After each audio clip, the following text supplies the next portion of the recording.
هباء فطار القصيد يرهك الهوى رياح السموم وكف الغيوم تنادي ألا من كلام من البهو هبت رياح هباء إن الحمد لله والصلاة والسلام على رسول الله أما بعد। গত পর্বে আমরা ইমাম মাহদির আবির্ভাব নিয়ে বিস্তারিত আলোচনা করেছি। প্রিয় ভাই ও বোন, ইমাম মাহদি কিয়ামতের প্রথম বড় আলামত। তার আবির্ভাবের অর্থই হলো কিয়ামতের মূল প্রক্রিয়া শুরু হয়ে গেছে। এরপর থেকে বড় আলামতগুলো বিরামহীনভাবে একের পর এক প্রকাশ পেতে থাকবে। তাসবিহের সুতো ছিঁড়ে গেলে যেমন দানাগুলো একের পর এক পড়ে যেতে থাকে। মুস্তাদরাকে হাকিমে বর্ণিত একটি সহিহ হাদিস এসেছে, রাসূল সাল্লাল্লাহু আলাইহি ওয়াসাল্লাম ইরশাদ করেন, আল আমারাতু খারাজাতুন মানজুমাতুন বিসিলকিন ফাইযা ইনকাতা আস-সিলকু তাবিআ বা'দুহু বা'দা। কিয়ামতের আলামতগুলো সুতোয় গাঁথা পুঁতির মতো। যদি সুতোটি ছিঁড়ে যায় তবে পুঁতিগুলো একের পর এক খুলে পড়তে থাকবে।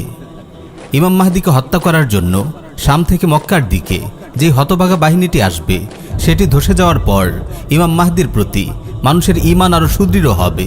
আর এই ধসের ঘটনা কিয়ামতের একেবারে কাছে এসে পড়ার নিদর্শন। রাসূল সাল্লাল্লাহু আলাইহি ওয়াসাল্লাম ইরশাদ করেন, ইযা সামিআতুম বিজাইশিন ক্বাদ খুসিফা বিহি কারীবান ফাকাদ আযাল্লাতিস সাআহ। মদিনার কাছে যখন তোমরা কোনো সৈন্য দলের মাটিতে ধসে যাওয়ার খবর শুনবে, তখন মনে করবে কিয়ামত ঘনিয়ে এসেছে।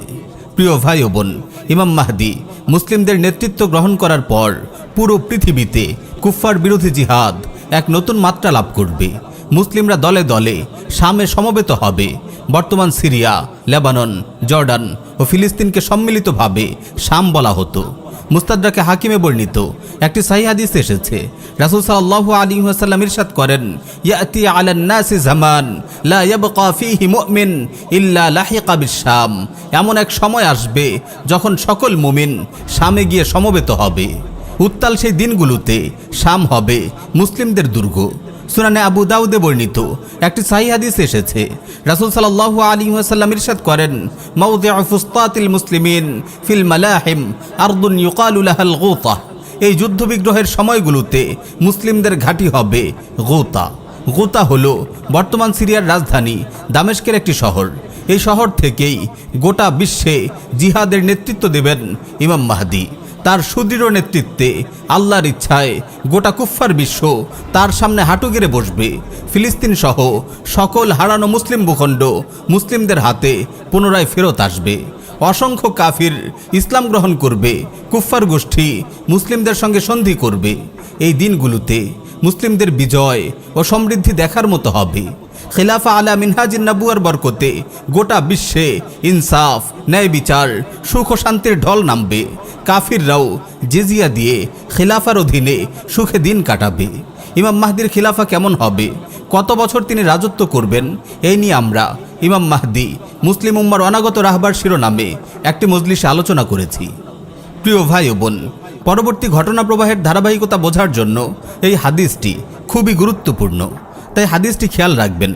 সুনানু আবু দাউদে হাসান সনদে বর্ণিত হয়েছে, রাসূল সাল্লাল্লাহু আলাইহি ওয়াসাল্লাম ইরশাদ করেন, উমরানু বাইতুল মাকদিস খারাবু ইয়াসরিব ওয়া খারাবু ইয়াসরিব খুরুজুল মালহামা ওয়া খুরুজুল মালহামা ফাতহু কুসতানতিনিজ্জাহ ওয়া ফাতহুল কুসতানতিনিজ্জাহ খুরুজুদ দাজ্জাল। বাইতুল মাকদিসের আবাদী ও সমৃদ্ধি মদিনা বিরান হওয়ার আলামত। মদিনা বিরান হওয়া মহাযুদ্ধের আলামত। আর মহাযুদ্ধ কনস্টান্টিনোপল বিজয় হওয়ার নিদর্শন। আর কনস্টান্টিনোপল বিজয় হওয়া দাজ্জালের আবির্ভাবের আলামত। প্রিয় ভাই ও বোন, এই হাদিসটি শেষ জামানার ঘটনা প্রবাহের একটি গতিপথ আমাদের সামনে তুলে ধরে। ইহুদিদের হাত থেকে যখন ফিলিস্তিন পুনরুদ্ধার করা হবে, তখন ফিলিস্তিন এক সমৃদ্ধ মুসলিম নগরীতে পরিণত হবে। এটি হবে খিলাফার অন্যতম প্রাণকেন্দ্র। ফিলিস্তিনের উত্থানের পর ধীরে ধীরে মদিনা বিরান হতে থাকবে। মদিনার প্রতি মানুষের আগ্রহ উঠে যাবে।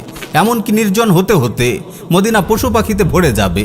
সহিহ মুসলিমে বর্ণিত একটি হাদিসে এসেছে, রাসূল সাল্লাল্লাহু আলাইহি ওয়াসাল্লাম ইরশাদ করেন, এমন এক সময় আসবে যখন মদিনার লোকেরা তাদের ভাইপো কিংবা আত্মীয় স্বজনদের ডেকে বলবে, চলো উন্নত কোনো শহরে চলো, সমৃদ্ধ কোনো নগরীতে চলো, অথচ মদিনাই তাদের জন্য সর্বোত্তম জায়গা ছিল। আল্লাহর কসম করে বলছি, মদিনা থেকে মুখ ফিরিয়ে যখন কেউ অন্য কোথাও চলে যায়, আল্লাহ তাআলা তার চেয়ে উত্তম মানুষ দিয়ে মদিনা আবার আবাদ করে দেন। মনে রেখো, মদিনা হলো কামারের হাপরের মতো, যেটি লোহার মরিচা দূর করে দেয়। কিয়ামতের পূর্বে মদিনা মন্দ লোকদের বের করে দেবে, যেভাবে হাপর লোহার আবর্জনাকে বের করে দেয়। মদিনা বিরান হওয়ার পরেই খ্রিস্টান বিশ্বের সঙ্গে মুসলিমদের এক মহাযুদ্ধ বেঁধে যাবে। আমরা এখানে হাদিসের আলোকে সেই মহাযুদ্ধ নিয়ে সংক্ষেপে আলোচনা করব।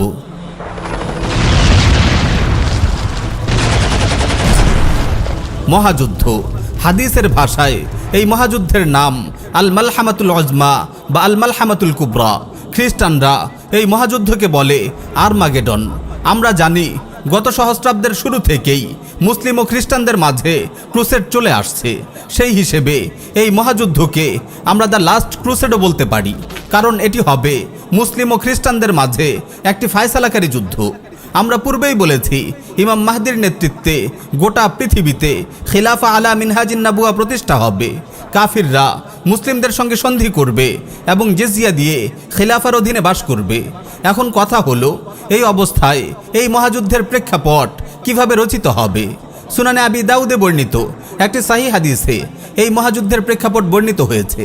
সাতুসালিহুনা আর-রূমা সুলহান আমিনা ফাতাগজুনা আনতুম ওয়া হুম আদুওয়াম মিন ওয়ারাইকুম ফাতুনসারুনা ওয়া তাগনামুনা ওয়া তাসলামুন সুম্মা তারজিউনা হাত্তা তানজিলু বিরামজিন যী তুলুলিন ফায়ারফাউ রাজুলুম মিন আহলিন নাসরানিয়্যাহ الصليب فيقول غلب الصليب فيغضب رجل من المسلمين فيدقه فعند ذلك تغدر الروم وتجمع للملحمة। তোমরা রোমান তথা ইউরোপীয় খ্রিস্টানদের সাথে শান্তি চুক্তি করবে, তারপর তোমরা এবং খ্রিস্টানরা মিলে তোমাদের পিছনের শত্রুদের সঙ্গে লড়াই করবে। তোমরা সেখানে বিজয়ী হবে এবং গনিমতের মাল নিয়ে নিরাপদে ফিরতি পথ ধরবে। ফেরার পথে তোমরা উঁচু টিলা ভরা একটি জায়গায় এসে পৌঁছলে জনৈক খ্রিস্টান ক্রুশ উঁচিয়ে বলবে, ক্রুশের জয় হয়েছে। একথা শুনে জনৈক মুসলিম খুবই রাগান্বিত হয়ে ক্রুশটি ভেঙে ফেলবে। তখন রোমানরা চুক্তি ভঙ্গ করবে এবং মহাযুদ্ধের জন্য সমবেত হতে শুরু করবে। প্রিয় ভাই ও বোন, এই মহাযুদ্ধের বিস্তারিত বিবরণ সাহিহ মুসলিমে এসেছে। আমরা এখানে সাহিহ মুসলিমের হাদিসের আলোকে মহাযুদ্ধের সংক্ষিপ্ত বিবরণ তুলে ধরব ইনশাআল্লাহ। চুক্তি ভঙ্গ করে খ্রিস্টানরা মুসলিমদের বিরুদ্ধে মহাবিদ্রোহের ডাক দেবে। গোটা খ্রিস্টান বিশ্বে মহাযুদ্ধের সাজ রব পড়ে যাবে। ব্যাপক যুদ্ধ প্রস্তুতি নিয়ে তারা আমাক মতান্তরে দাবিক প্রান্তরে এসে সেনা সমাবেশ করবে। আমাক বা দাবিক হলো বর্তমান সিরিয়ার আলেপ্পো শহরের নিকটবর্তী একটি জায়গা। তাদের বিরুদ্ধে জিহাদ ফি সাবিলিল্লাহর ঝান্ডা হাতে ময়দানে অবতীর্ণ হবেন দামেস্কের এক বিশাল জানবাজ মুজাহিদ বাহিনী। এই মুজাহিদরা হবেন সেই সময়ের পৃথিবীর সর্বশ্রেষ্ঠ মুসলিম। রণাঙ্গনে মুসলিম ও খ্রিস্টান বাহিনী যখন কাতার বেঁধে মুখোমুখি হবে, তখন খ্রিস্টানরা বলবে, আমাদের পথ ছেড়ে দাও, যারা আমাদের লোকদের বন্দী করেছে আমরা তাদের সঙ্গে লড়াই করব। তখন মুসলিমরা উত্তর দেবে, আল্লাহর কসম, আমরা কখনো আমাদের ভাইদেরকে তোমাদের হাতে ছেড়ে দেব না। তারপর উভয় বাহিনীর মাঝে তুমুল লড়াই শুরু হয়ে যাবে। 1/3 মুসলিম পরাজিত হয়ে পালিয়ে যাবে। আল্লাহ তাআলা তাদের তাওবা কখনো কবুল করবেন না। অপর 1/3 মুসলিম শহীদ হয়ে যাবে, যারা আল্লাহর কাছে শ্রেষ্ঠ শহীদ হিসেবে গণ্য হবে। বাকি 1/3কে আল্লাহ তাআলা মহাবিজয় দান করবেন। ফিতনা তাদের কখনোই গ্রাস করতে পারবে না। সাহিহ মুসলিমে বর্ণিত অপর একটি হাদিসে এই মহাযুদ্ধের ভয়াবহ লড়াইয়ের বিবরণ আরও বিস্তারিতভাবে উঠে এসেছে। যুদ্ধের প্রথমে মুসলিম বাহিনীর একটি জানবাজ কাফেলা সামনে এগিয়ে যাবে। তারা শপথ করবে, হয় বিজয় নয় শাহাদাত, এ দুটি ছাড়া তৃতীয় কোনো পথ তারা ধরবে না। সারাদিন যুদ্ধ শেষে কোনো দলই বিজয় লাভ করতে পারবে না। জানবাজ মুজাহিদের এই দলটির সবাই শাহাদাত লাভে ধন্য হবে। দ্বিতীয় দিন মুসলিমদের আরও একটি জানবাজ কাফেলা সামনে এগিয়ে যাবে, তারাও শহীদ হয়ে যাবে, কিন্তু কোনো দলই বিজয় লাভ করতে পারবে না। এভাবে তৃতীয় দিনও আরও একটি জানবাজ কাফেলা সামনে এগিয়ে যাবে, কিন্তু তৃতীয় দিনও কোনো ফায়সালা হবে না। চতুর্থ দিন গোটা মুসলিম বাহিনী একযোগে খ্রিস্টানদের উপর ঝাঁপিয়ে পড়বে। সেদিন আল্লাহ তাআলা কাফিরদের উপর অকল্যাণ চাপিয়ে দেবেন।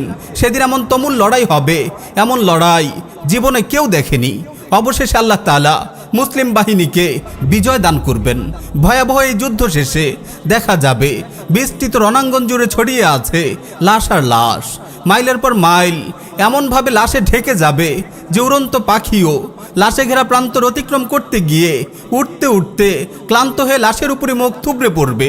কারো যদি 99 জন সন্তান এই যুদ্ধে লড়াই করে থাকে, তবে মাত্র একজন বেঁচে থাকবে, বাকি 99 জন শহীদ হয়ে যাবে, অর্থাৎ শতকরা একজন বেঁচে থাকবে। এমন ভয়াবহ বিপর্যয়ের সময় মুসলিমরা আর গনিমত নিয়ে উল্লাস প্রকাশ করবে না। আল্লাহু আকবার হাদিসের বর্ণনা থেকে সহজেই বোঝা যায় কি ভয়াবহ হবে এই মহাযুদ্ধ। তবে মুসলিম উম্মার জন্য আনন্দের সংবাদ হলো এই ফায়সালাকারী যুদ্ধে মুসলিমরাই বিজয়ী হবে। সকল প্রশংসা সে আল্লাহ রাব্বুল আলামিনের জন্য, যিনি মুসলিম উম্মাকে এই মহাবিজয় দিয়ে সম্মানিত করবেন।